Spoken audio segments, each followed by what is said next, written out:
Good morning, good morning, good morning. Hello. Hi, everyone. This is Kimmer Minuti. I'm joining you live on a special episode of Gaia Soars. I have in the house with me Andrea DeLuccia. Oh, I like that. You like that? You like that? I like that. Right. It has to be very swirly in my life. So, Yeah. so we're the only ones on live now, but that's okay. I am going to go ahead and, hey, whoever just jumped on, please say hi. Hello. And I would like for you, do you mind if I call you Andy? No, please do. Yeah. Perfect. Andy, would you be so kind as to drop links to the information that we're talking about in the comments so that if people are interested, we'll be able to talk about it? Yeah. Okay. I'm not sure how to do that on this thing Okay. Because I don't see comments or anything on my end. So, but I can send you a link. Yeah, just send me a link and I'll pick it up and pop it in there. Okay, cool. Awesome. Great. Thank you. So, hey, Celia, good morning. Hello. Okay, great. So what I want to do first and foremost is, because today we have a heavy topic, guys. So trigger warning, NSFW, please leave your kids at home this morning. Okay, we are talking about trauma. Right? You like how I made it sound pretty? I just love it. All those swirls and right. Yeah. We're very theatrical today.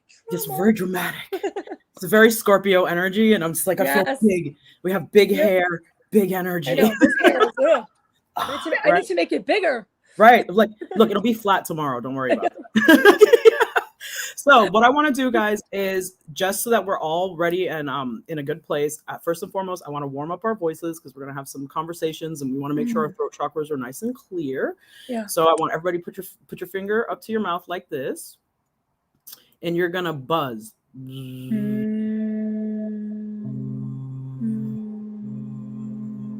And you should feel that just kind of like coating your throat and soothing it, right? So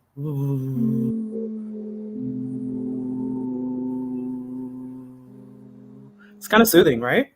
I love it. Yeah, it's kind of soothing. So then now what I want to do is go ahead and let's just ground everybody who's on the live, and anybody who comes on later, please go ahead, #replay. Don't feel free to share this, and you'll be able to ground when you hop on. Okay, no worries. We're going to create a safe container. So we're going to go ahead and take some deep breaths. We're going to take a deep breath in through your nose to the count of 6. Okay, so it's going to be in through your nose, 2, 3, 4, 5, 6. And then I want you to hold for 4, 2, 3, 4. And then I want you to exhale.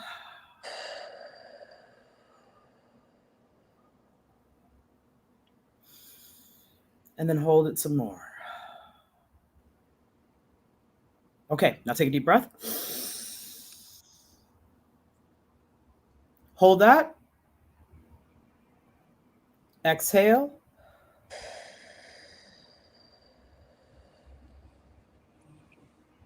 We're going to take one more deep breath and we're going to start the grounding exercise. So take a deep breath in. Hold it. And exhale. Awesome. Okay. So now what I want you to do is imagine that you're sitting in like this very peaceful, relaxing, soothing place. And wherever that place looks like in your mind, I want you to go there, right? So you just go there and we're going to be relaxed and we're going to go, okay. So that place for me is a watery place. So we're at the beach. Okay. So imagine if you're at the beach and you can hear the waves crashing in the background. You feel the sand underneath your feet. And at that point in time, I want you to feel the water rippling up against your feet. And as you feel the water rippling up against your feet, I want you to release everything that is bothering you, everything that has been holding you back, everything that is making you sad, everything that makes you feel heavy into the water and let it wash away.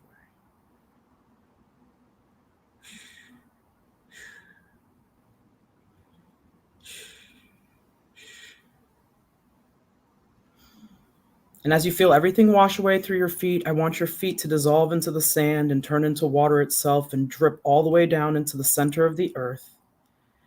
And you go all the way down past the hot lava magma into the crystalline center of Gaia's heart.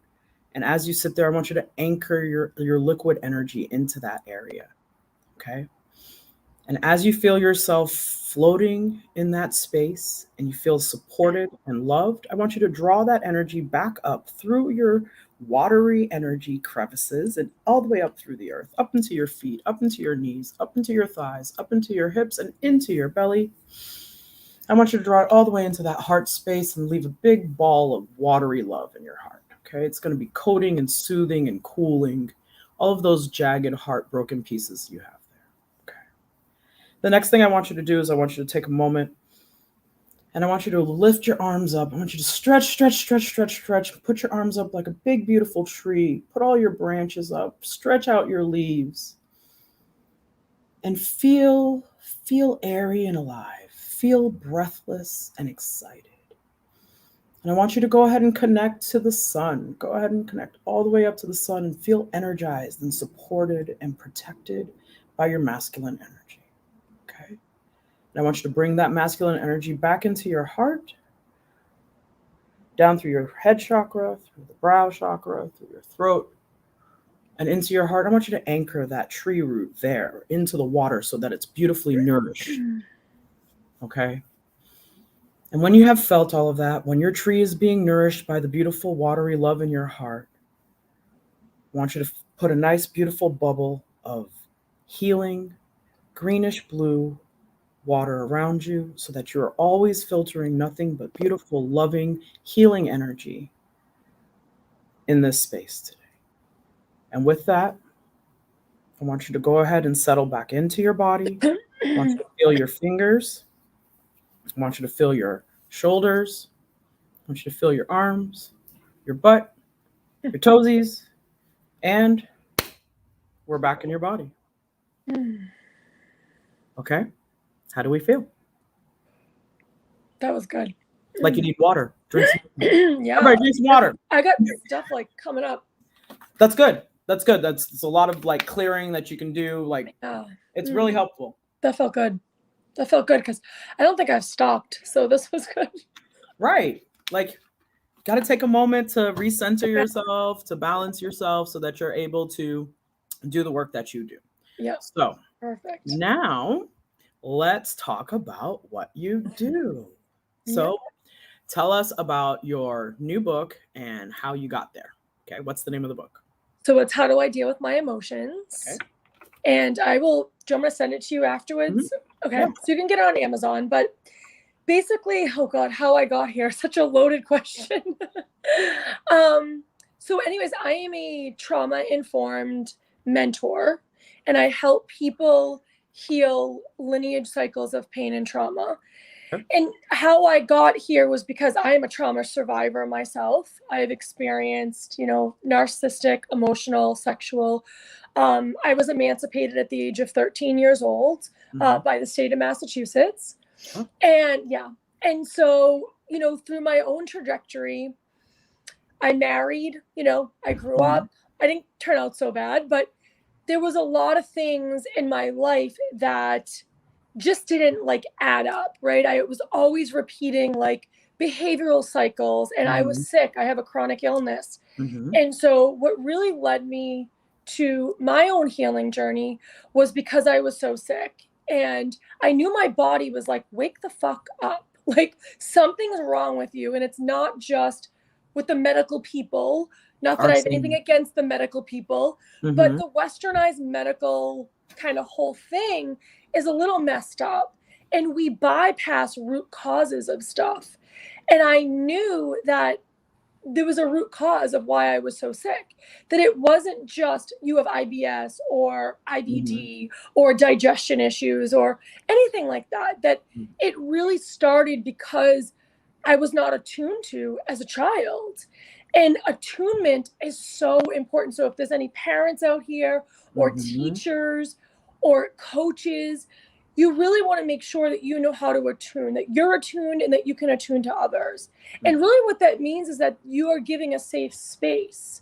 It's without that bypassing. It's acknowledging and validating the feelings. It's being able to ground yourself so you can co-regulate with other people. And so I didn't have any of that growing up. My parents were divorced at 6 months old. My mom, she has narcissistic tendencies. I try not to say she's a narcissist anymore, although I firmly believe that she is in some ways, but she definitely has tendencies. And she, I believe, tried the best that she could with what she had, just like we all do, right? I'm a mom of 4. I probably fucked up my kids in more ways than one, right? Right. But the one thing I would say about me versus what my mother or our grandparents, our generations that come before us, is we didn't have the awareness. Like, things were pushed under the rug. There was hidden. Trauma was stigmatized. If you said that you went to a therapist, it was like the end of the world, right? No, don't ever say that you need a therapist, because that would mean something's wrong with me, something's wrong with you, something's wrong with the family. So we grow up in this like lineage of like secrets and shame and guilt, and we carry that into who we are. And our bodies, just our nervous systems become completely dysregulated.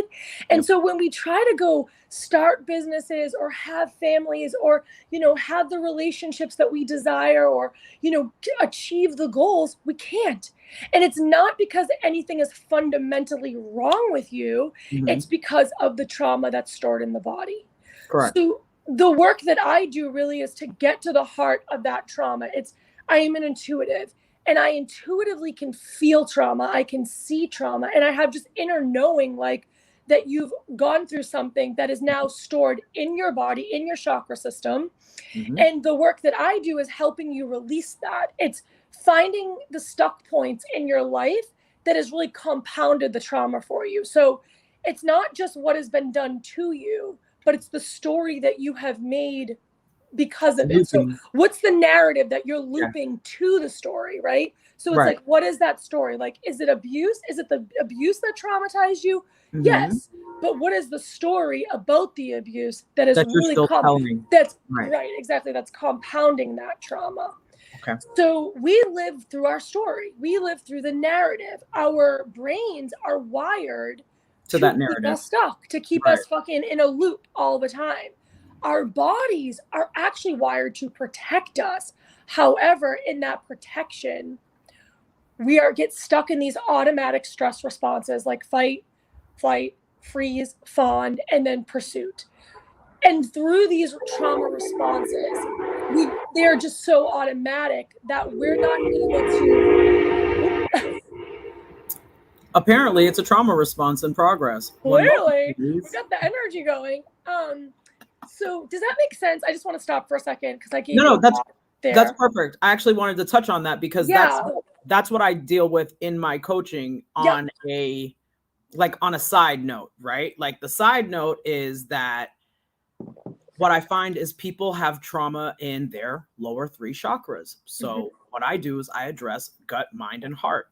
Why do we do that? Because if you can regulate the nervous system on a hormonal level through what you're doing in your gut, you have a better chance of breaking the cyclical thoughts that are attacking you, causing anxiety, causing depression, causing you to have OCD, not to be able to enjoy your life, those things, so that you can stop that never-ending loop of a narrative and then start to insert positive things, affirmations, journal, and then we start to release it through energy healing and all of those different things. So what are some of the techniques that you have brought forward? Because I know your book has a specific method. Yeah, so the method that I came up with is called the tie-dye method. And you learn in the book why it's called the tie-dye method, but the method itself is based upon 3 main core values or core principles. And that is what I felt was really lacking in spaces like therapy, coaching, classrooms, like if you're a teacher, because I think that we don't always have this lens, this trauma-informed lens. I went to a therapist for like 40 years and no one ever addressed my trauma. It was all cognition and it was not penetrating. Like, I would make changes, but then 3 months later, I'd be right back in the same situation. You just backslide. Right. You backslide. You just backslide. And that was another indicator, like, wait, there's something missing here. Like, this is just, I am not stupid. I am not broken. Like, I might have thought at times I was stupid or broken because of the narrative, because of the trauma. But when I finally gained perspective, like, no, this like, there's some core stuff that's missing here. And so when I got into the coaching space, that's really when I woke into this, like, bypassing the whole, like, personal development BS around, like you said, like affirmations, mindset work, all that stuff. And here's the thing, I don't begrudge any of those things. Right. But where I'm coming from is we can't go into that. Without it's not going to register or be sustainable unless we first work with the trauma in the body. Correct. And yes. And that's what I didn't do for years. I worked up here a lot. I tried to think myself out of things. I tried to, do things that I thought were the right ways to do things. But then I would just backslide, be in the same pattern and the same cycle and be like, how am I here again? And that would create more stress, more anxiety, more sickness, more PTSD episodes. And then I was suicidal at one point because of so much compound circumstances. I had zero capacity for anything left. The smallest things would set me off. My kid would drop a remote control on the floor and I would fucking lose it. Right. Like it was like someone was like doing the worst thing in the world to me. Yeah, because your startle response is so high at that point that you just freak out.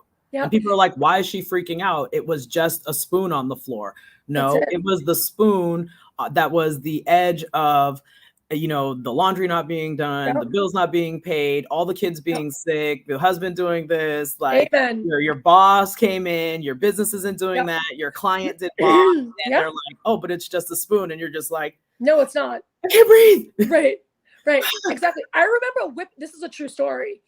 I don't even remember half the things I've disassociated from. I don't even remember why I was so upset. But I remember like something, I have 4 kids. So something they were fighting, kids can be when they like fight, it's like, it's overwhelming anyway. But I literally had a knife on my counter and I took the knife and I whipped it across the kitchen and it stabbed my sink and my sink started, I like literally stabbed with the hose in the sink and it started spraying water everywhere. So you're like Kill Bill, right? Like Uma Thurman right now. Like I was like, what the fuck is wrong with you? Like, what if my kid had ran in the way? Right. Or what if I tripped? Or what if something freak happened? Right. But that way, and I don't even tell that story in the book. I leave the goodies for the lives, Right. Of course. But because I actually didn't even think about it till just now. But so many automatic responses to things that the reaction doesn't match the situation in most cases. So if you find yourself reacting and it doesn't match what's actually going on in your reality, that's an indicator you have stored trauma. Yeah. That's an indicator. Yeah. Like that's an indicator. And you know what? Let me just speak to that because with spiritual bypassing, right? I did want to unpack that today. It was funny you said that. I wanted to unpack what spiritual bypassing really is. Okay. Yeah. Because people think that hold on a second. Of course, my computer wants to be crazy because I'm gonna tell some right? So spiritual bypassing is when you don't want, well, no, let me not say it like that. When you stay in the vibe of positivity and you do not address your shadow. What does your shadow mean? Your trauma. What does that mean? Your unhappiness. What does that mean? Your broken childhood. What does that mean? Your sexual all of these things. Hi, Jane. Okay. And so these are the things that we want to talk about when you're spiritually bypassing, because obviously you're not going to be perfect when you're working with people. Okay. Nobody's fucking perfect. You're going to be unpacking shit till you die. Okay, great. Now that we've got that out of the way. Yeah. What we are talking about here today is being cognizant of the fact that there is something in you that is triggered, so you shouldn't be speaking on it. Yeah. It's too soon. Okay. There's a time and a place for everything that you speak on. And sometimes now ain't it, because that's not your area and it's pinging something inside of you. Yeah. And people don't pay attention to the pings. They're like, oh, let me just meditate some more. Let me try to blah, blah, blah, go past this place. Let me let me smoke. Let me drink. Let me dance it out. Let me have sex with somebody. Let me eat something. Like everybody thinks that these bypassing things are just like, whatever, addictions or whatever, but it's everything. It's fucking sex. It's religion. It's coping. It's the way that people are coping. Yeah, it's just the way that you're coping. And just so you can't unpack that thing right now, right? It's massive luggage. Yeah.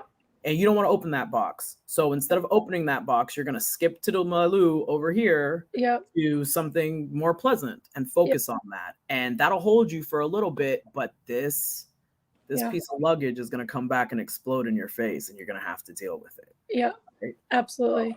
So how does your tie-dye method help us do that? Tell me. So the tie-dye method really brings those 3 core principles, values together, and they are empowerment, connection, and safety.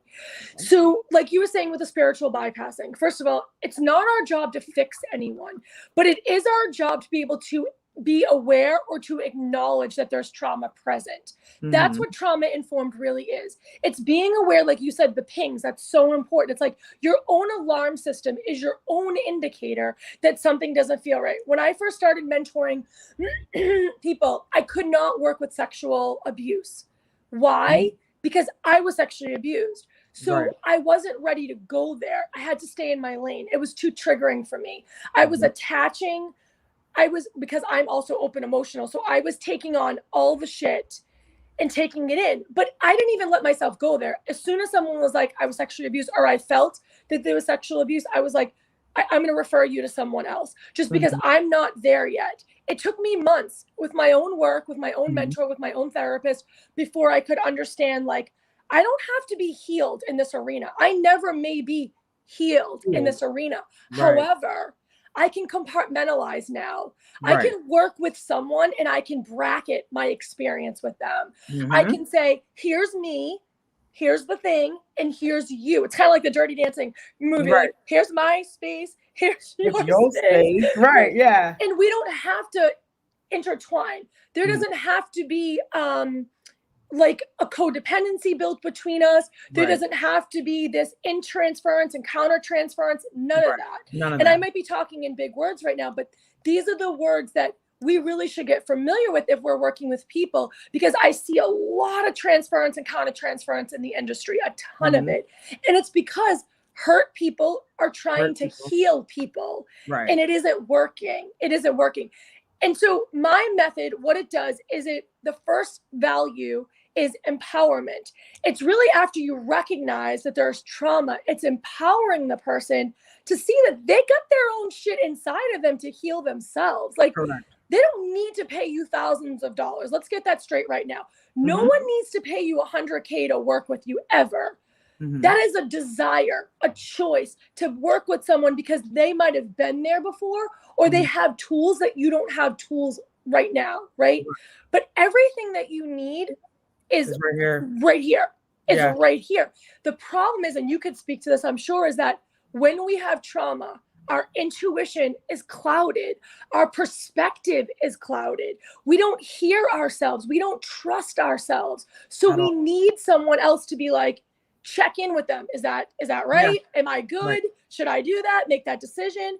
And you'll probably notice this in your own life. Like, I couldn't make a decision to save my life. I had to check in with everybody. And then I would second guess it.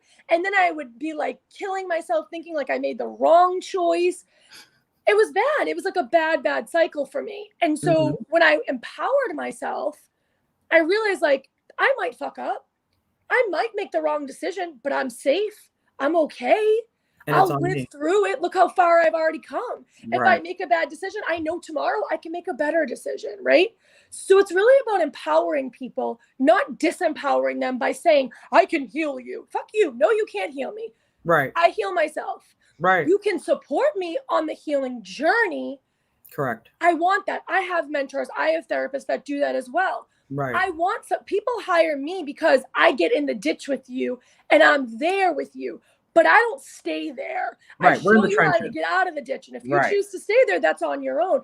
But I tell you, like, there's a way out. I empower you to get out of the ditch yourself. On your own, So on your own.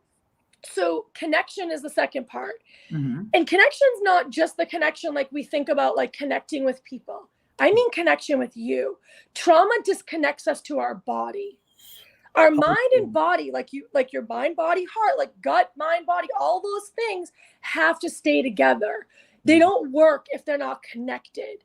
And so when we have something really traumatic happen to us in our life, which I want to just clarify right now, trauma is not your experiences. Trauma is how your body internalized the experiences. So in my book, I actually give an example about 2 people in a car accident.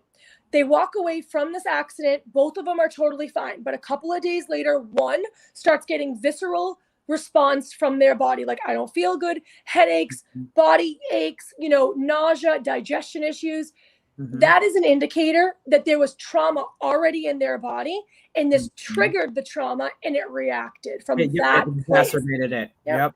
Where the other person might have been attuned to as a child. Maybe the other person is regulated more so. So the accident didn't really flip them in any way. It just kind of might have just given them like a quick thing, and then they were able to bounce right back. Yeah. With trauma, we're not able to bounce back. Yeah. That's the problem. So when we connect to ourselves, like you were saying, with our nervous system, with our internal systems, our parasympathetic, our sympathetic systems, we're able to talk to each other. Our brain and our bodies are talking to each other. They're getting alignment. They're getting on the same page, right? You're able to really connect to like, okay, this doesn't feel good right now. What is going on? So that's really what connection is all about. Great. And there's no order to these. They come in, it doesn't matter what order they are. And the last one is safety. Nothing can be done without safety. A lot of times what I see and what's really frustrating for me is like people that are doing the healing work, they are unsafe themselves. They're not doing their inner work. They're not doing the healing work. They are using influence marketing. They're out there doing all these things, and you can kind of see it, like you get the vibe of it because of the content and all this stuff. And again, I'm not saying this is intentional. A lot of this is unintentional. It's unintentional. It's unintentional. We don't have the awareness around it. We don't have the emotional intelligence around it. But the fact of the matter is it's happening. And so what happens is when we're not safe, no affirmation, no meditation, no anything that I say to you or anyone else says to you is going to give you sustainability. Correct. What happens is your body's not safe enough to receive it. Same thing like if you're sick and you're eating all the right things, like I was like eating all the healthy foods, cutting this out, cutting that out, blah, blah, blah. But my nutrients weren't being absorbed. It wasn't because I wasn't eating properly. It was because I didn't have the safety in my body. Like there was something else going on. My body wasn't safe enough to absorb because of the trauma, because of the underlying stuff. When we work with the nervous system and the root cause of things, we create safety. You create safety for yourself. We kind of help you with the framework as mentors, but then you create yourself. What I see a lot of is false safety. Oh, if I get the boyfriend that I want, he'll make me so happy and I'll live happily ever after. Or if I make 10 grand this month, I'm going to be so happy. My life is going to be complete. Well, then you see these people get the boyfriend, get the girlfriend, get the money, get the house, get the cars, all the things, and they're still not happy. And it's like, why? Because there was never safety. What is it? You see me twitching right now? I'm like twitching because I'm like, that's not how we fix these problems. That's not, but that's how people market. Think. Yeah, because that's how people market how they think. External safeties. That's how we were taught. If you don't feel good, have a drink. If you don't feel good, smoke this. If you don't feel good, take this drug. If you don't feel good, go binge out on this. It's Here's addiction, a magical pill. It's patterns. It's all the things. It's coping. And I have a whole section in my book about coping. And I actually talk about a very vulnerable coping mechanism that I had that I share that I'm still a little bit like, why did you say that in the book? So please don't judge me. But I had a shoplifting addiction for years. Listen, it's a thing. It's a kleptomania thing. Yeah. I know a lot of people who actually had this, and it's just it's how I coped. It's how you cope. It's like a control thing. It's like an exhilaration. It's like cutting. It's like cutting because you get like a high off of it. And it's that's a real situation. And that's not, I thought you were going to tell me you did coke. Girl, bye. Okay. So I did do acid once. That's not that extreme. I'm actually really lucky because I never really had a substance thing. Thank God, because my stepfather was an alcoholic, which I do talk about in the book a little bit. And so I really I found other ways. But my point in saying that is there's no judgment. Forgive yourself for wherever you are. However you coped is how it served you a purpose then. Thank you. Right? So you don't judge that. You forgive yourself and you have compassion for yourself. I love that girl that shoplifted. I have compassion for her because she didn't know any better. Like she knew she knew logically better, but she didn't know emotionally better. Right. And so for me, that's how I self-soothed. A lot of what I'm talking about in my book is how to self-soothe. It's how to go back and reparent yourself. Yes. It's how to love yourself without needing all the external safeties. Excellent. Excellent.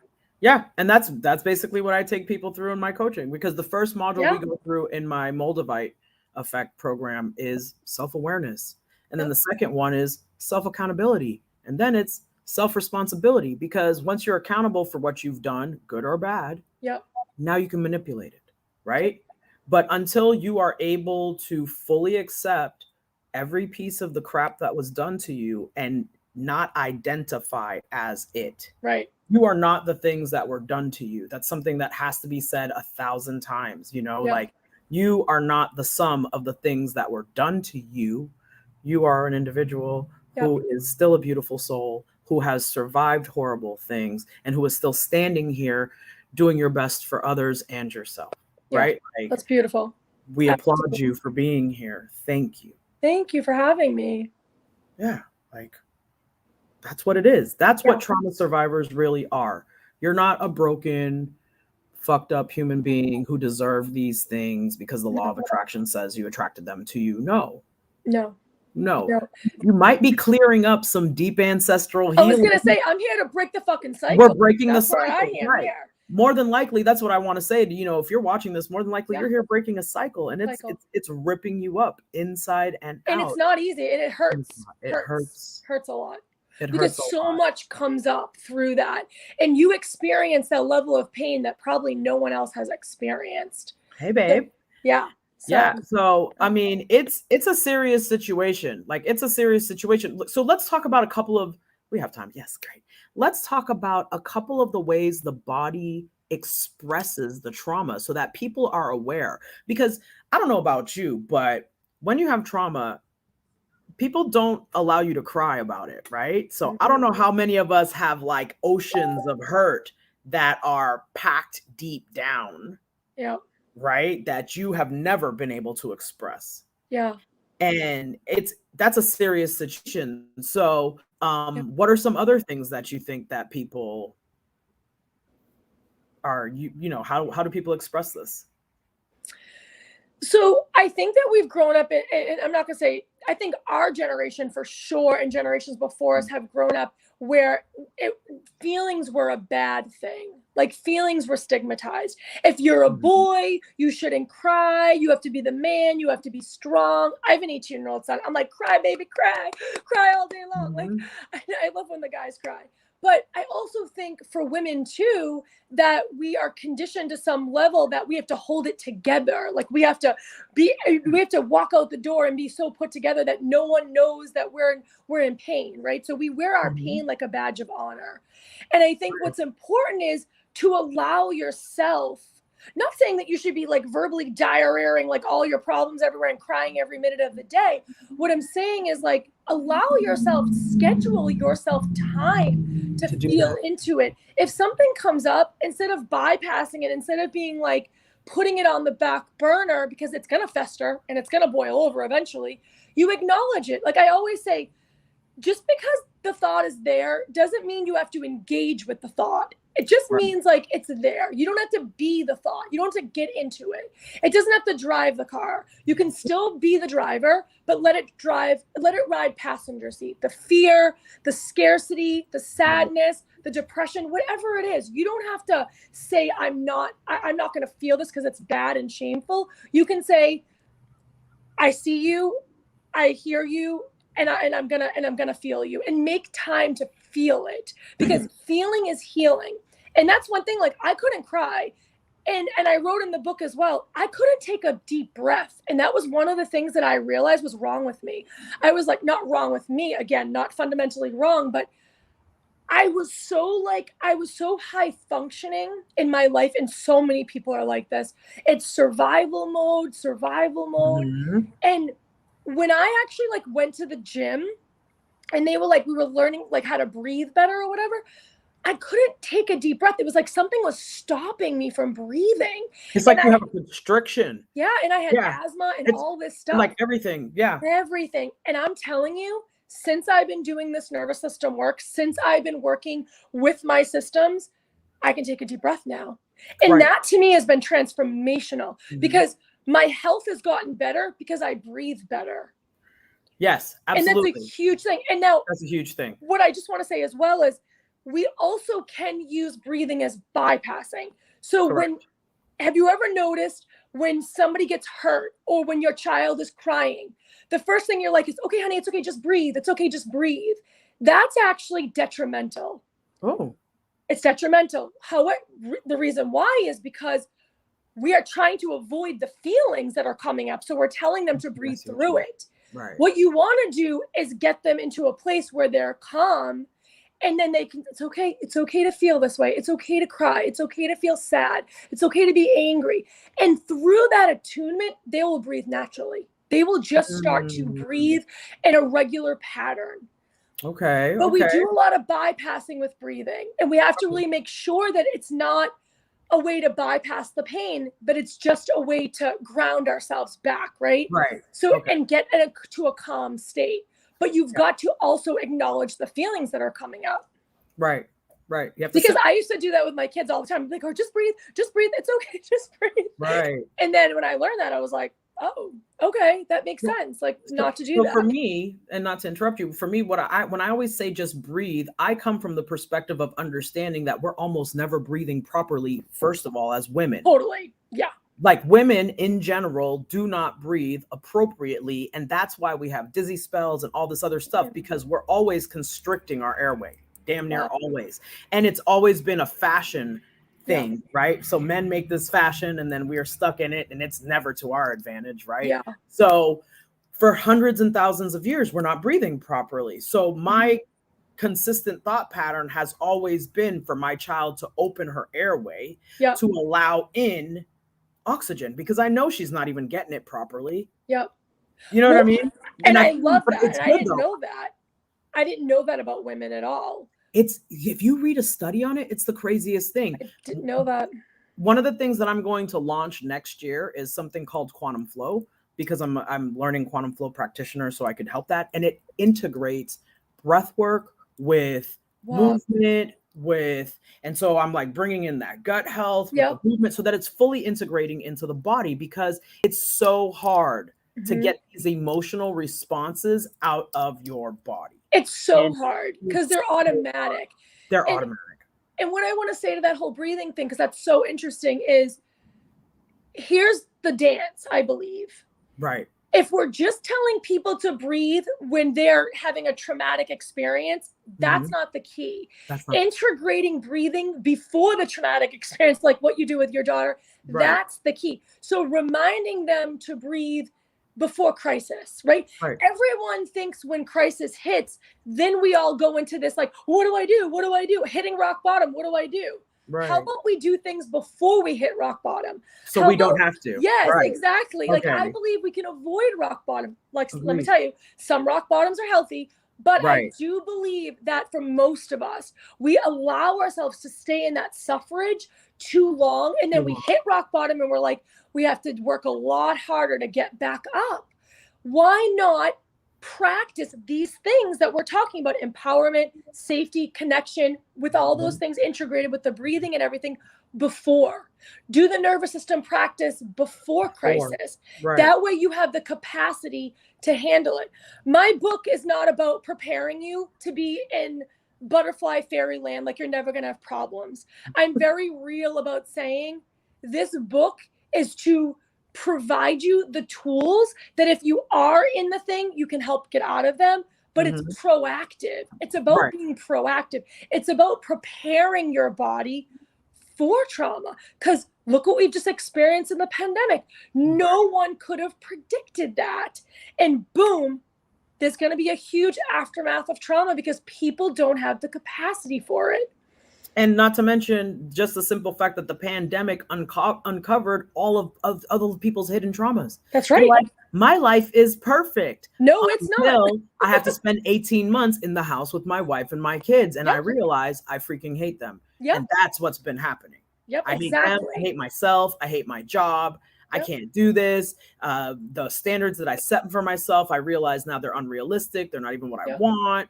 And then if you want to add in all the other layers, you know, mask or no mask, vax or no vax, right? Like kids or no kids, in school or out, you know, like how can nobody's nervous system is able to relegate and regulate the sheer amount of knocks that we are being we're being like this, like the universe is like, wake up. I know that it's like we're the punching bag and the universe just keeps on punching, you know what I mean? Yeah. And you're right. And I don't think any of us right now are walking around completely regulated at this point. There isn't even a thing as completely regulated. I think we've got to continue to work on ourselves and do that work and do that nervous system work and be aware. I think awareness is huge right now because we don't have to engage in some of the things that are going on. We can use our discernment. We can, you know, we have tools. Some people are not using them because they're overwhelmed and they're just not. And other people are very hyper aware or hyper vigilant of what's going on. And they're even more so being proactive, right? So there's like a mixed bag of stuff happening. So I think it's really like, this was a perfect time for this book to come out, as I believe things are starting to, well, they've already unfolded, like you just said. We're realizing like how unhappy we really are. And a lot of it isn't to do with what we thought it had to do with. A lot of it's to do with, I have a pile of stuff. I have a pile of shit. I have a pile of shit. None of it makes me happy. What do I do with all this stuff? Exactly. It doesn't fucking mean anything. I know. Yeah. I've had clients come to me and they're like, I thought my life was going this direction. It's fucking going the total opposite direction. I'm like, yep, join the club. Get on the train, honey. We got a special train just for you, right? Just for you, right. Just for you. And it's so true. So it's like, and I do think, and I think you can speak to this, it's like, we need to fucking wake up. There's a lot of shit we need to wake up to. There's a lot of stuff that's people are finally waking up to. And it's actually triggering the fuck out of a lot of us. Cause it's like, I don't want to become correct. I don't want to be put to the test. I don't want to put my money where my mouth is. I just want to be pulling the wool over my eyes forever. Right. I don't want to really stay delusional, and I want to keep my head in the sand, and I just want to keep going, keep on keeping on. And now like, there's more of me and you, people like me and you that are like, fucking bitch, you ain't doing that anymore, honey. Like, you need to wake up. You need to wake up. Yeah. Yeah, it's not happening anymore. And here's the thing. The reason that the universe feels like you're a punching bag is because you're not listening. And because you're not waking up. The harder you're getting punched, the more you're not listening. Or the deeper the thing is that you got to unpack, you know? Because I always say, like, I've done a great deal of healing, a lot. And then this year, I still got dragged. I was like, son of a biscuit eater. But here's the difference, right? When you're initially going through all of these things and you don't have the awareness, then you're suicidal, right? Because I've been suicidal too, right? So that's what I was suicidal too, because I didn't have the awareness to understand what was happening to me. So I was like borderline, you know, I was like, oh, I don't know what I'm going to do here, you know? And then once I gained the awareness of self is when I was able to auto-regulate myself. That's when I started to regulate my own nervous system without medications and with all of the different tools and practices that I use, so that I was able to understand, okay, people are not absorbing their food. Therefore, they cannot regulate their nervous system. Therefore, they are anxious, depressed, and ill. Therefore, they cannot feel happy in their lives, and they can't fucking think straight. They've got confused thoughts, and they're, you know, foggy, and they don't know which way to go, and they have no clarity, and they're just spinning. Bam. Yeah. Totally. You've described almost every client I have. And this is what's going on. And that's why I was like, you have to tackle it gut, heart, and mind. Because if your body can't take the nutrients you need, what are you running on? You're totally running on fumes. Yep. So you want your car to go to Zuma 3,000 miles away with a quarter tank of gas. Yep. Oh, okay. And then when your car breaks down, you're pissed off. Yeah. This is how we treat ourselves. This is how we treat ourselves. And that is no longer allowed. Like, it's not a competition to see who can suffer the most anymore. No. Right? Like, you notice that with the patriarchy, like, women are judged on how much they can suffer and how they totally. look. Like you're a wonderful mother if You're you a can bear warrior. the burden of being a warrior. Yeah, And that shit is crazy. That's unavailable. I'm unavailable. I'm unavailable for that fuck shit. I'm totally Yep. unavailable. Right. Yep. So that's what we're unpacking. This is what Yep. we're unpacking in the trauma. Exactly. And it just comes out super hard. And I just want to thank you for your work. Thank you for your work. This is good. Isn't it great? It's just like links up. It's perfect. Right? So guys, when you're in alignment with yourself or attuned, as Andrea says, when you're in alignment, these things just happen. Like I'm talking about this, she's talking about this, we match. Yeah. Well, let's get together and bring it forth, because that's what you really want to do. You don't have to be like yelling at people in Target. You don't have to be stabbing people or whatever it is that you think needs to, like, overdoing it is not the answer, right? Like that's a trauma response too, because I have you so feel many guilty. I have, not to interrupt you, but I have like a whole section in the book about trauma responses, the ones that I see the most in my clients and what I've experienced. And I think that's probably the most powerful part of the book, is just because I didn't realize that overachieving was a trauma response. I didn't realize that catastrophizing was a trauma response. I used to do that all the time. All the time. Yeah, all or nothing mentality is a trauma response. Josue Martinez, mi amor. Thank you for popping on with us today, my friend. I don't want to mess up your first name. Okay. But yes, listen, that's it. All of these things listen, I'm an independent woman. I don't need nobody. That's a trauma response. Why? Because no one has ever treated you well enough for you to sit the fuck down and be a woman. Exactly. You're in full-blown masculine warrior mode. You are throwing your masculine. And you don't know how to receive it. And that's the other thing. We don't know how to receive support. We don't know how to receive help. We don't know how to receive anything that we don't feel we have to give to. Money. Right. Exactly. Right? Yeah. All of that. And so that is really prevalent in the spiritual community also. So this is what happens in the spiritual community that leads to spiritual bypassing, right? Yeah. They haven't unpacked their inability to receive. So they want to tell you that we can't charge you for money, but then you want to be at the mercy of other broke people. And then you're wondering why you're getting dragged. Yeah, totally. I'm so sorry. You need to unpack your money mindset issues, and it's perfectly fine. I was also there. You have to unpack the fact that you can't save anybody but yourself. Yeah. This is who you're here to save. No fucking body else. Me, I hold space for you. I don't save you. I hold space. That's what I do. And that's it. Like, right. Because guess what? Once I hold space, you can discover your own light. But right now, you're like a kite in a storm, right? You're a kite in the storm and you can't find your way home. You don't know what your tether is. You don't have an anchor, nothing. Yeah. Okay. I'm just the tether. Yeah. I'm just gonna hold your I love that. The tether. I'm just your tether. Yeah. That's why I ground people when we start things, because I'm like, we're gonna just tether you into the earth. Yeah. That way you can at least receive from her, receive her support, receive her love, because she's here. She's available for you. You have to be open to receive it. But we are so used to opening up and being crushed. And disappointed. And hurt and rejected and beaten. And that tribal wound is really, really hard. So hard. Oh, so hard, that tribal wound. That we've all experienced to some degree, you know? Yeah. And we all replay it in our traumas. And you see the story redone over and over and over again in your friends 100%. And your family. Yeah. And so, you know, people need to be aware of that. And you know how we become aware of that is by understanding that Indigenous people have been harmed. And that's why we hold this wound. Yeah. Like this healing is not about politics and money and all this other stuff. This healing is so deep. It's about the entire planet disrespecting 50% of its population. Yeah. And treating them so terribly. And treating them worse than slaves. Yep. Worse than.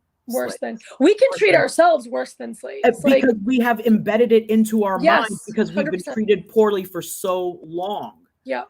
So long. And so these are the conversations that we need to have. These are the conversations we have to unpack this year. Like women, why do you not feel comfortable around women? Because you were taught to feel threatened by them so that they could divide and conquer. Because when women stick together, strangely enough, men can't beat them up. Yeah. It's the strangest concept. Right. Because that's not how it works. Yeah. It was never meant to be that way. You know, it's always meant to be masculine and feminine, yin and yang balance. Yep. It's not. We need both. We need both. We need both. We need to feel safe and protected, and we need to be able to nurture and be emotional. And it needs to be in whatever fucking body you got. We don't need to be telling people how they need to be in their body. Does your body feel today that we're wearing pink frou-frous and Nikes? Perfect. Does your body feel tomorrow that we are wearing a 3-piece suit and a top hat? Perfect. None of that shit is the real you. I want people to stop making that a thing. But I mean, here's the thing. It's part of your process, right? As you're unpacking things, you need labels so you can unpack. You need identities. You need identities to unpack, right? So that you can get there. And so like, don't discount people's need of a thing in their phase of their journey. Recognize that they're on their journey. They're doing their work too.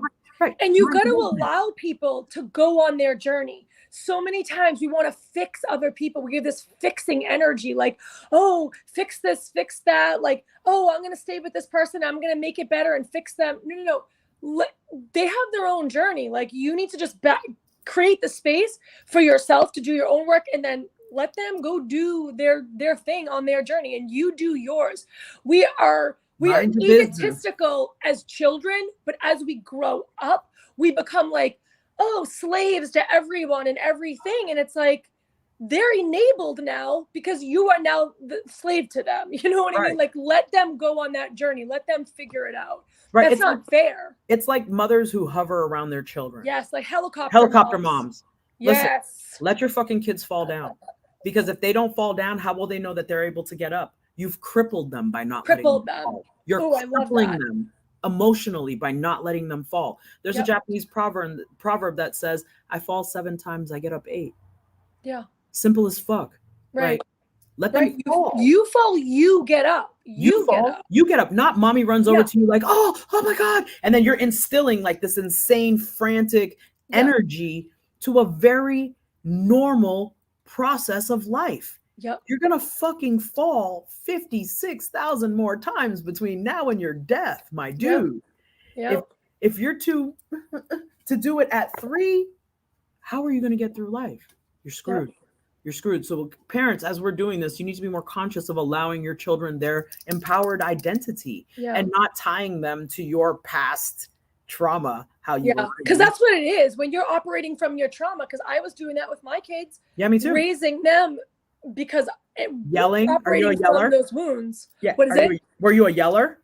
Oh, I still am sometimes. I still am too. Yeah, I'm from Massachusetts too. So like, I'm a yeller, and I'm Italian, so we all yell. Like even when we're not yelling, we're yelling, right? So it's like so we speak at an elevated level, right?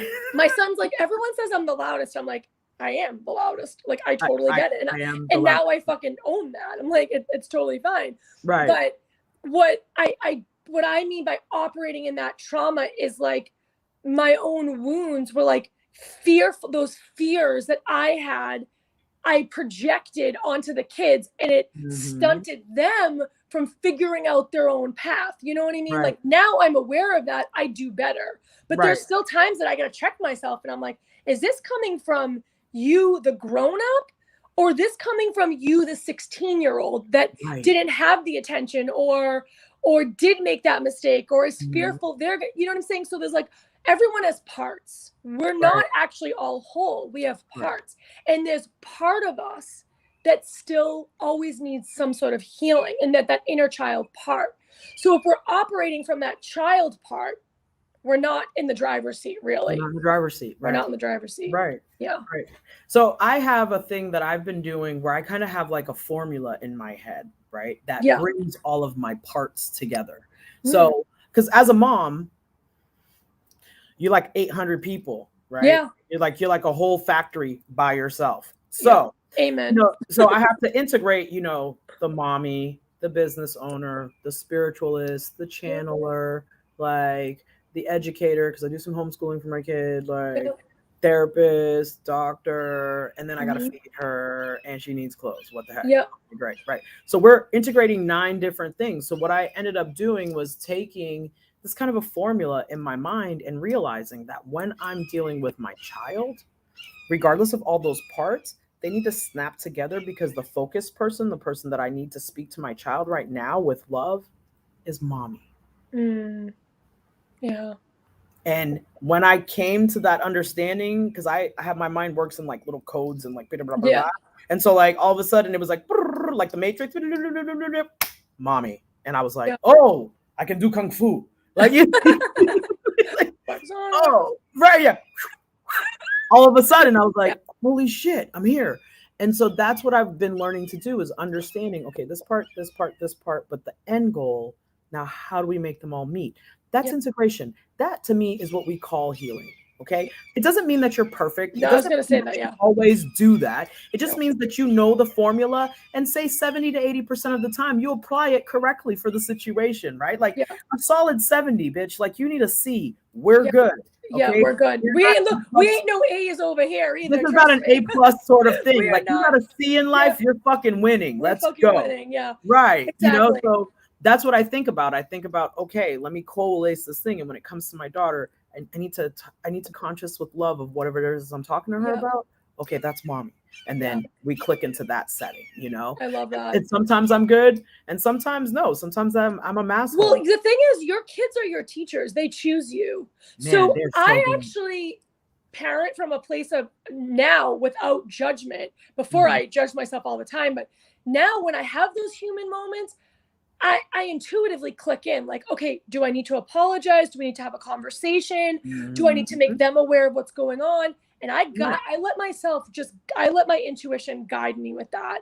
Beautiful. And I think that has really led me where my kids are like, they can see clearer things that like, even their teachers will be like, how do they see that? Things that they say, it's like they're light years ahead. And I'm like, yeah, that's because of the conversations that we have. Because we have open communication and dialogue about real things in our home. Real shit. I don't talk at my kids. I talk to. Exactly. I don't shelter my kids. If there's even hard conversations about stuff like money, relationships, sex, whatever it is, all that stuff, we actually have. We have the conversation, right? We get uncomfortable and we get in the conversation, and then from there, like whatever happens. But the point is, like, I always feel like you said, perfection's not a thing. So let's like throw that out the window.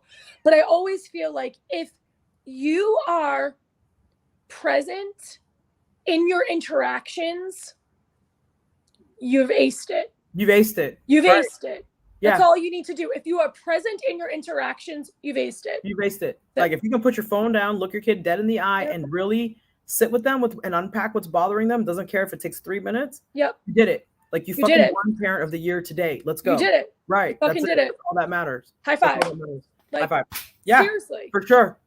I feel that. It's that simple. Because those are the things that they actually hold on to. You validate their needs in the moment. You have to validate them in the moment. In the moment. That's the key. What's going on? Okay, I see you. Even if I'm busy, I got 4 kids. They all get different personalities. I've got a son with ADHD. I have a daughter with epilepsy. Like we're talking about, like there's so many personalities, so many nervous systems that I'm working with here. Sometimes it's like overwhelming for me, right? But it's like in the moment, if I can attune and I can be present with them and I give them what they need in the moment, then fuck it, I'm good. Yeah, that's it. That's all that matters. That's what I can have my human moments. I can scream. I can yell at them. Yeah. No, so I do that with my daughter. I'll be like, I'm sorry. I'm sorry. In this moment, I can't be good for you. No, I'm like, I'm sorry. Whatever this is, it's fucking pissing me off, and we will unpack it later, but I can't be good for you right now. You're going to have to do yourself. Like, I'm sorry. Yeah. I was like, that's way too much. My bad. Well, let's be honest. Do you role play with assholes? Hell yeah, they're assholes. So, like, we can't take all the responsibility. Like, people want to act like children are these separate angelic entities that God gifted us and just threw into our laps, and they're just supposed to act a certain way. No, bitch, that's a doll. Okay, that's a like a baby alive. It's fake. Real children are us. They're little humans. They're little humans, and unfortunately, they came with your genetics. So all of your asshole traits are now magnified. Congratulations. Yeah. Go home with that baby. Have fun. Have fun. And we're not going to give you enough drugs for you to last through their first 5 years when you're not going to sleep or drink or breathe or have any time to yourself. Yeah. And then when they're teenagers, there's no drugs at all unless you want to drink or whatever you want to do, but right. there's no escaping epidural them. for that shit. Right. There's no escaping them. Right. So, No. but we're not going to give you any support, any sort of coping skills, or any awareness of the fact that they're actual little human beings, and you should just treat them as such, and they'll work better with you. And they will bring things up that do trigger you. Like, I know my kids will throw in my face things that I'm like, because they know how to push those buttons. They know where my vulnerabilities lie. So if we have a fight, my son would be like, oh, you call yourself a coach? You can't even help your kids. And I'll be like, what? Like, just like, I used to tell my mom that. They know what to say. Yeah, because my mom was a guidance counselor. So I'd be like, oh, she's great for other people's kids. She sucks at home. Like, like, we're bastards. Like, so, you have to realize that where it comes from. And like, that's when compartmentalizing really helps you. That's when you step away from your kid and go, yeah. So I'm like, if they're alive after that, then we've done well. Look, they're all alive. We're doing great. Yep, we're doing great. And they're hungry enough to be entitled to be bastards. Like, it's great. We're doing Look, come on, mom. Every mom on this live, every mom who's going to see this later, right, snaps.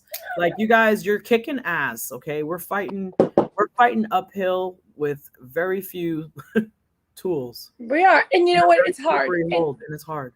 And I'm hoping this book brings some, with these things, like, you can be trauma informed in your parenting.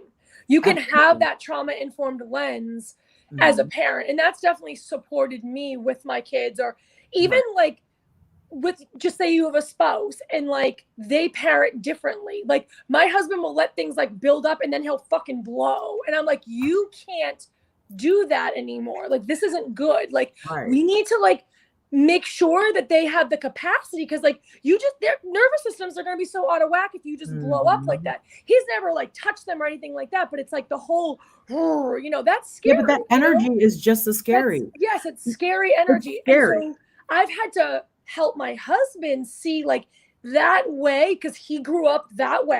Somebody's a bad guy, just that's the way he grew up. Right. That's not gonna cut it. Like, that we can't do that, right? Yeah, these kids aren't like that. Yeah, kids don't like that. And they're not gonna respond to that shit. And their nervous system's just gonna be so overwhelmed. Right? Yeah. Like ours were, right? Like ours were, but we just thought it was normal. So we fucking did crazy shit.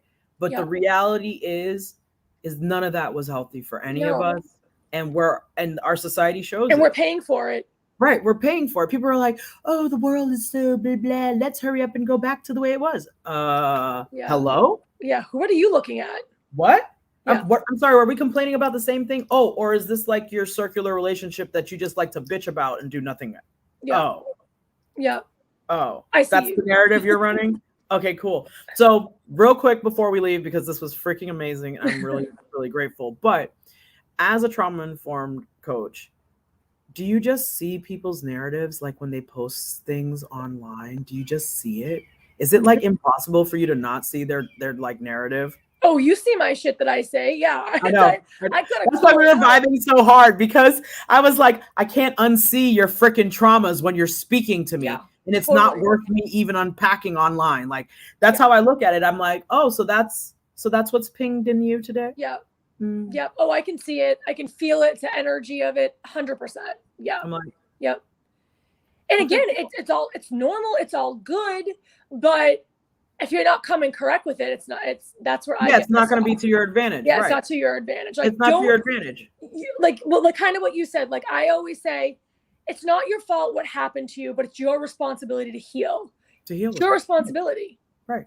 Like, your parents beat you when you were a kid. Okay, great. You're 30 now. You're not a victim. When are you going to stop being a victim and start deciding that you got some shit that you're supposed to deal with?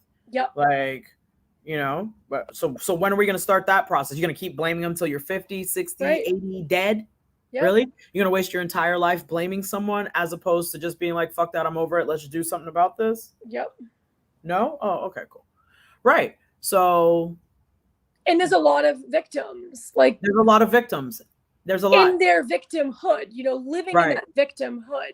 Poor me. Oh my God. Like like you said, or that martyr syndrome, where they're going to be like, oh, let me come rescue you so I Yeah. can feel better about myself and I don't have to focus on my problems, but I'll just Exactly. come do stuff for you all the time.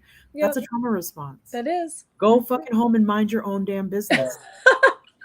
I love One it. of the things that I like to really explain to people is you need to know your role in life. Mhm. Okay. When you know your role, you stay in your fucking lane and you Yep. mind your business. Okay. Yep. My role is not relationships. My role is not necessarily trauma informed. I'm informed because I have my own trauma and because I want to be better for people, because I'm aware of how therapists and doctors and the system are triggering and traumaing people every single day. Like Yeah. every single day in every interaction. Like people Yeah. are so unaware of how abrasive and harsh and evil they are to each other that they're just constantly triggering people and they think it's funny and they think they can just say whatever. Like, no. It's a free-for-all. It's a free-for-all shit now. show. It's an Listen, absolute shit show. It's an absolute shit show. I think shit show is the most used word since the pandemic started. Yeah. Like, my phone automatically types it now. I don't even have to type it out. I'll just That's be what like, I should have named the book. Shit show. Well, my friend is doing, she just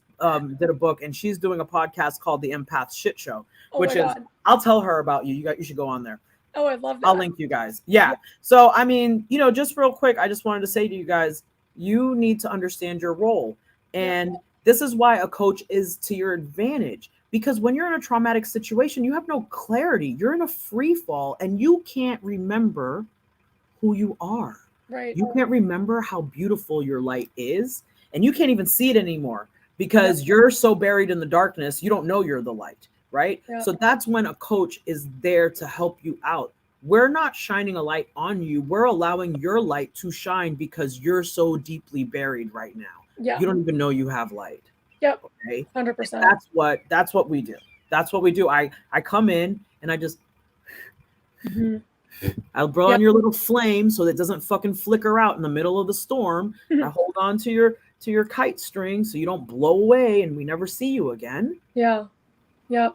And then we start working on you being able to really be you. Yep. Exactly. And that's the real work, guys. Always has been, always will be, until we die. Yeah. And I mean, we're in a really, like, the last thing I want to say is, like, we're in a really beautiful time of awareness right now where, like, we have this luxury that we don't have to be in this regulated place where we can do this work without licensing and education and degrees and all this stuff. Like, I believe in my heart. I mean, I started with just my own trauma as my guide. I didn't become trauma trained because I actually don't think trauma informed is really what it needs to be. A lot of people are just trauma aware. Trauma informed is a framework. It's a completely different animal. And I believe that we can take those steps. But if it's just coming from, like, your own experiences, that's beautiful, because I would rather walk the dark side with someone that's like, sister, I got you. I've been here before and you're going to get through it. Like, we're good. Like, you're going to get through it. And for me, my work is really because when we're walking, there's so many things that come up that we attach to that we can't get through it. So it's like, what is true? What is false? I have a method with my clients. It's called, is it true? Does it matter? Is it true? Is the narrative true? And if it is, does it really fucking matter? Right. It's the 5 seconds, 5 minutes, 5 years. Is this going to matter in 5 seconds, 5 minutes, or 5 years? If the answer is no to any of these, but throw that shit out, bro. You don't need that. Let it go. Let it go. Fuck that. And then I'll have them write it down on a paper, burn it, and flush it down the toilet and make a whole thing about it, just because you need to physically move it from your heart to something and release. There is a process of purging from your body, know, and you can do it a million different ways, but you really want to bring it forth, say it out loud, put it on paper, and then get rid of it. I love to burn things. I love that. I love that. Well, yeah, because trauma is stagnant energy, really is all it is. And why you get stuck is because you didn't complete it. So we have to complete the cycle of trauma. So it might be to have some sort of movement in your body that completes it. It might be to burn shit. Like, it might be to scream as loud as you can when you get triggered, because that's how your finishing that. That's why when your Right. kid's having a tantrum on the floor, let them have their tantrum. Let them have their tantrum. Let them hold. Don't get uncomfortable because you're on target. And listen, I know this is hard because I've been there, but you got to let them finish it. You got to let them finish it. Because otherwise they trap it in their body when you don't allow them. Because see, you have to think about it. And this is what we learned in quantum flow. And this is why it's so beautiful. Quantum flow allows you to go back to your primeval state where you're an animal. And they teach you to shake things off, because animals, when they get afraid in a fight or flight, I can't speak. Fight or flight response, immediately once they've recognized that the danger is gone, they shake it off. They're fine. They shake it off, and they don't stay afraid of that. You know when they do stay afraid of that? When they live with humans and they become conditioned to the humans' response to things. And then you notice animals with anxiety and all this shit. If they were in the wild, they wouldn't have none of that. It's because they're not running the way they're supposed to. They're not moving their bodies. People always forget exercise is exorcising the energy out of your body. Energy is emotions in motion. It's energy in motion, right? So if you're not shaking it out, you're not dancing it out, you're not coughing it up, you're not screaming it out, you're not singing it out, you got shit trapped. 100%. That's why I tell people, get up in the morning, scream fuck 7 times. It'll be liberating. Someone's like, I've never done I did that day, and my dog was like, what the hell's wrong? Right. But how great did you feel? So good. So good. So good. I love screaming. I go in my car and I scream all the time with nobody there. I'll just start like screaming. Right. Or if I'm excited, I'll be like, I just very high pitched scream. But I like it. Look, it's super good for you, but I'm gonna ask you to, because you're going to be speaking a lot more now with true. And I already have vocal shit because I've had acid reflux for years. So. Right. And so have I, because I had like 17, 18 years where I was vomiting every day. I had hiatal hernia, blah, blah, blah. So I'm the same way, which is why I was like, let's do this vocal warm up. Yeah. Because your voice is strained from all of that. I know. Right? And it sucks. Because I've had doctors be like, we could do surgery. And I'm like, I'm just not even doing that. Like, no. Why? Why do surgery when the root cause of it is that you don't know how to support your vocal cord to do what you're doing? Right. Why would we do surgery? I think that's the same thing with singers. Like, they have to do vocal exercises all the time. You have to do them daily. You're supposed to do a vocal exercise before you sing, period, point blank. You must warm up. This is a tool. I'm going to have to start doing that because I don't warm it up. And you have to. You wake up in the morning and you go full tilt. Don't do that. Yeah. Don't do that. You gotta wake up in the morning and you really got to be, like warm salt water, like. Yeah. Well, it's funny too, because a nervous system exercise is gargling. So if you ever want something to just regulate your nervous system, you can gargle. Right. Simple. But like when you do this, that same thing, same kind of thing. It's the same thing. It causes like a humming vibration that settles you and gets your nervous system to be like focused, in tune, and it brings you down and like, So that's why I do these grounding exercises. I do a grounding exercise every day. If I don't do it, I'm all over the fucking place. Yeah. All over. I do a 17-second before I get out of bed. I call it this. I'm not a meditating person, but I do meditate. But in the morning, I do something called the 17-second meditation. And it's basically just all you got to do is connect with your senses. And you just, what am I smelling? What am I tasting? What am I feeling? What am I, you know what I mean? It's go through the senses and really just let your body just sense things. Oh, and just connect. Just connect. That's it. Connect. Yeah. See, I do something different. I do like I just do a gratitude list. I'm just grateful for everything. So I'm grateful for my pillow. I'm grateful for my blanket because I can feel what it feels like. Oh, I love that. Sense what it's like. I'm grateful for this. I'm grateful for my phone. I'm grateful for the bed I'm sleeping. I'm grateful for my sheets. And I just go through everything I'm laying on, everything I'm feeling, my house that I'm in. And by the time I'm done with that, I'm like, wow, it's amazing. I'm so rich. Let's just go. Like, okay. And you're so full of abundance too, because you just said everything that you're grateful for. How grateful are you feeling? If you start your morning with gratitude, you can never go wrong. Like people are like, oh, that's so cheesy. I'm like, well, why don't you try the cheesy thing, you miserable bastard? Oh, you didn't want me to say that? Oh, okay, cool. Okay, my kids call me cringe all the time. I'm cringy. Oh yeah, cringy. Yeah, my daughter's like, if I do a video, my daughter's like, Mom, you're so cringy. I'm like, God. Hi, we're old. We're allowed to be. Goodbye. Yeah, I know. I'm 70. Right. Sorry, fuckface. I'm 882. Leave me alone. Listen, funny story. My daughter, when she was about 4 years old, I used to tell her I was 77 because she was the kid that always told your age. And not that I care. I mean, I Yeah. was super young. Like, who cares? Yeah. But, so she would tell people for the longest that I was 77. Man, imagine the day that I had to break down to her and be like, Kalina, okay. Yeah. Here's the deal. Here's the real deal, babe. I'm 16. I'm just kidding. Yeah. Literally, I'm 12. My kids are always like, Mom, people see you and they're like, you look so young. Your mother looks so young. I'm like, I'll take it. Thank you.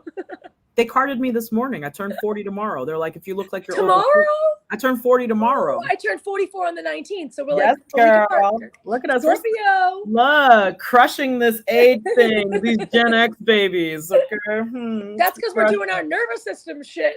Listen, and so look, let's tell the truth. Let's tell the truth. Why do we look so good at our age? It's regulating our nervous system. It's not denying who I am. It's not sitting in and catering to people. Ooh, let's answer this question. This is important. Okay, I can't see, but I'll read it to you. Okay. What if you still live with the person that hurts you, parent, spouse, works, etc.? How do you ignore the feelings or the flashbacks or the triggers, or how can you start to heal if it's not over? I do that at work a lot. Such a good question. Such a good question. So here, I'm going to answer it from my perspective because I legit did this. Had to live with my family.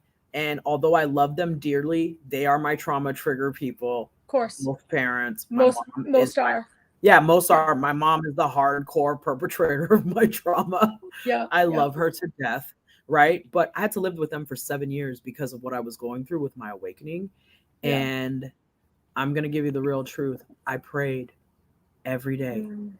Sometimes 10, 20 times a day. I stayed outside in nature and I spoke to the earth and I prayed for deliverance. That's what I did. And then I made it known that certain things I would not tolerate. And I stood in the backlash and the discomfort of that. And I still stood my ground. And they told me that I was crazy. They put me in an insane asylum and all of that. I'm so sorry. And here I stand. And here I stand. Right.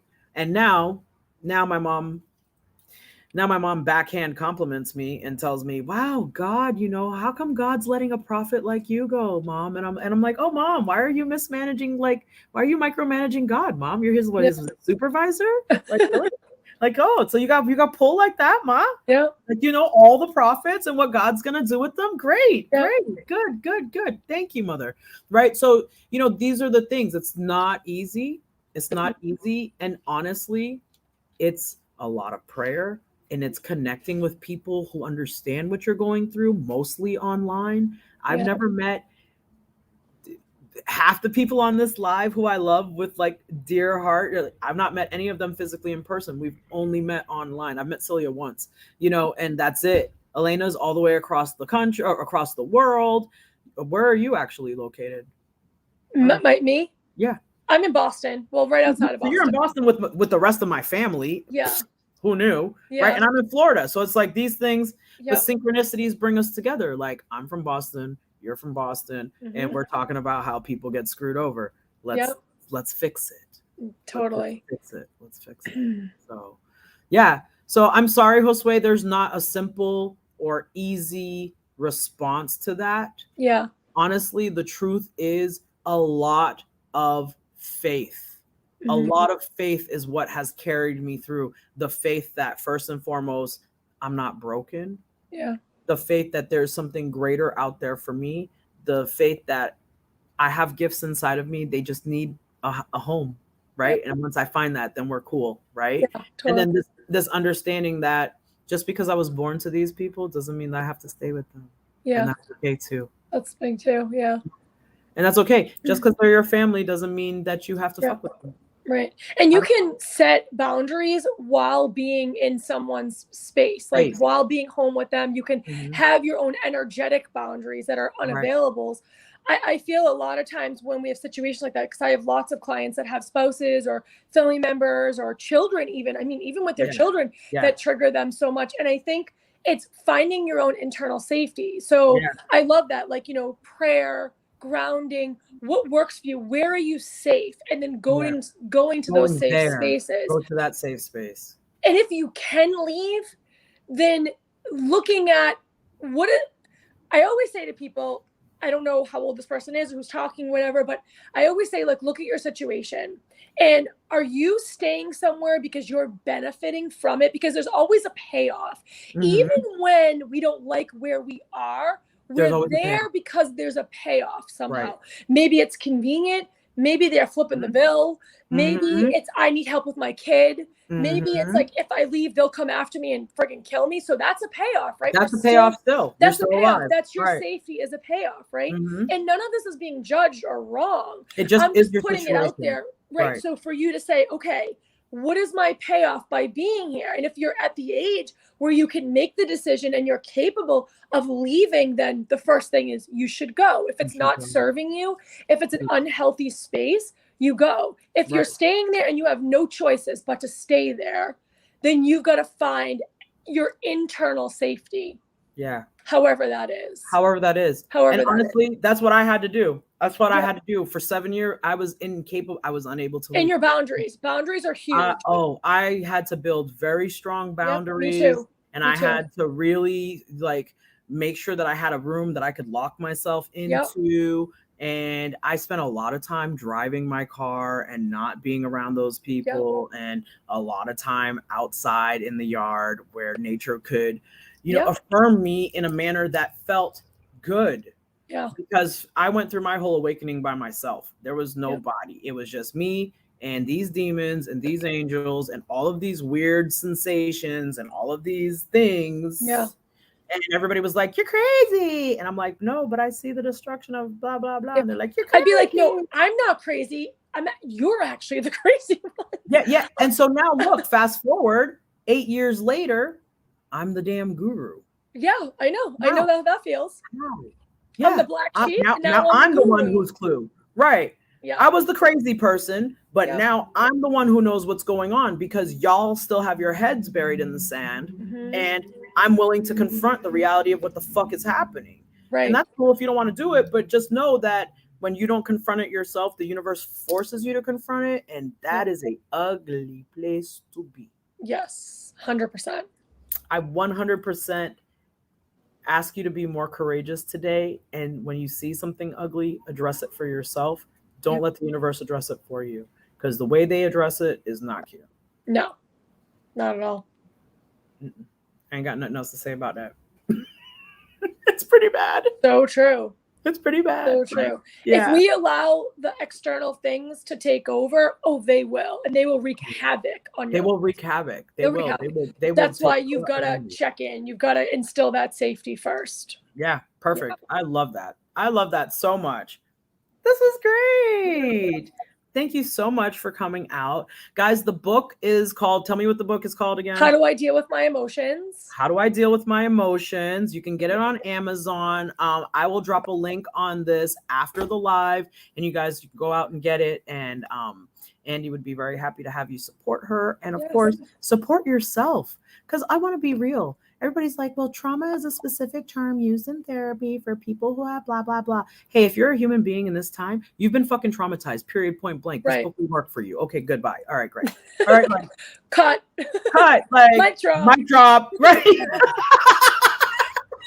Exactly.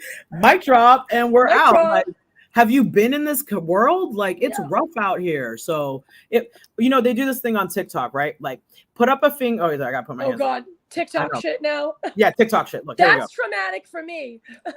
Look, I had to have the kids help me. Okay, so it's like, put a finger down if you're a woman, right? Because this is your trauma situation, right? Put a finger down if you're a woman, okay, or you identify as a woman, or put your finger down if you identify as someone who is non-binary or gender fluid or something like that. Okay. Put a finger down if you, I'm putting fingers down. Put a finger down if you've had sexual assault in your life, right? That's a trauma. Put a finger down if you've been emotionally abused. Put a finger down if you've been financially abused. Put a finger down if you are neurodivergent, which means you have ADHD or bipolar disorder, or you have any sort of PTSD, I would say. Any of those things, right? Yeah. Okay. And if you have all of them, you should just put an extra finger down. Fuck it. Put your whole fist down. Yeah, just put your whole fist down, right? Okay. And then what are the other traumas that you could have that people put a finger down? If you've lost someone in your life. Oh, if you've lost someone in your life, okay. Child, family member. A child, a family member. Okay. What if you've lost a pet? A pet. Those count too. Those are very traumatic. And then if you've been bullied. Damn, we've run out of fingers for all of these damn traumas. I only got one left. There's too many traumas. Yeah, there's too many traumas. So I've only got one finger up. Right. So guys, if your hand only has one damn finger up, or none. Yeah. Or if you had, just look at it like this, if you had to put more than 2 fingers down, you're a rock star. Mm-hmm. We thank you for gracefully coming to life today. You're brave. Yeah, you're brave for waking up and putting on your pants, or not putting on your pants, or not brushing your teeth, or not showering. You're brave for breathing today. Yeah. Okay. And we want to thank you for making the choice to continue to breathe. And we hope that tomorrow you continue to do that again. Okay. Yeah. Please. Thank you so much. I love you all. Thank you. Thank you so much. And we'll share this, guys. Please share this. I hope everybody can hear it. This is a great book. This is a situation that we all need to get behind just in our own lives. Just face your shit so you can enjoy your life. All right. And thank you so much, guys. Once again, I'm Kimmer Minuti, the Intuitive Ascension Coach here at Silver Lining Spirals. This was Gaia Soars, my erstwhile, every once in a while podcast I like to throw up when we want to talk for a long time. And I hope you have a wonderful day. For everyone. Bye.